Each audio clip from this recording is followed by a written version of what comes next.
Remember when Mark Zuckerberg said this? The idea that fake news on Facebook, of which it's a very small amount of the content, influence the election in any way, I think is a pretty crazy idea. As we all know now, that idea wasn't actually that crazy. The US government says Russian-backed disinformation campaigns exploited social platforms like Facebook to target Americans and divide the country. And the company has taken heat this year for not doing enough to stop it. The most important thing that I care about right now is making sure that no one interferes in the various 2018 elections around the world.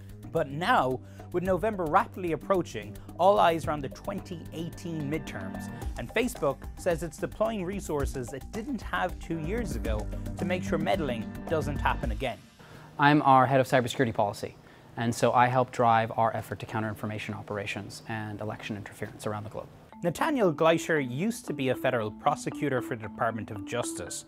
Now he's working for Facebook, where he's essentially their top troll hunter. What is it that's keeping you up at night right now as we come into the final stretch of the campaign? The thing that I'm most focused on is how do we stay one step ahead of the threat actors, because we know that they are continuing to innovate. We have manual investigators that are running sort of focused investigations, and we think of these sort of like finding a needle in a haystack. And then second, we complement that with automated at scale work to detect and remove the less sophisticated threat actors. And if the manual work is like looking for needles in a haystack, then the other work is like shrinking the haystack. His team has already had some success. In July, Facebook thwarted a network of suspected Russian-linked accounts involved in organizing political events in the United States. What was it about that campaign that was different to what had been done previously? They definitely were more secure and more concerned about protecting their identity and more disciplined about it. They consistently used VPNs.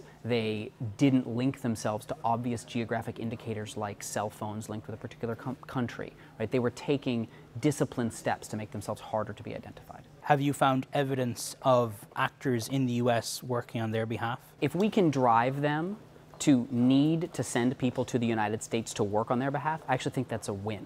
Because what we've done is we've forced them to invest more, to expose their actors. Our goal in this is to make this harder and to make this more expensive. We haven't seen clear indications of that, but as we make this harder and as we limit their ability to operate from a distance, these actors are going to have to make a decision. How much are they willing to commit?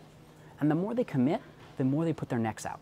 And that's part of the goal here. Is it the role of the Facebook user also to keep an eye out for sort of suspicious activity, and what should they look out for? Social media and the internet is a fairly new environment, which means as people go on this environment, many of our fundamental techniques don't work.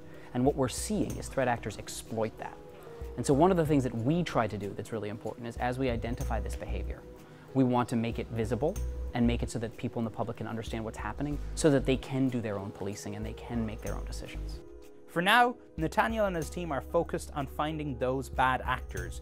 As America heads to the polls, questions remain about how voters are influenced by foreign governments online and whether platforms like Facebook are doing enough to protect our elections.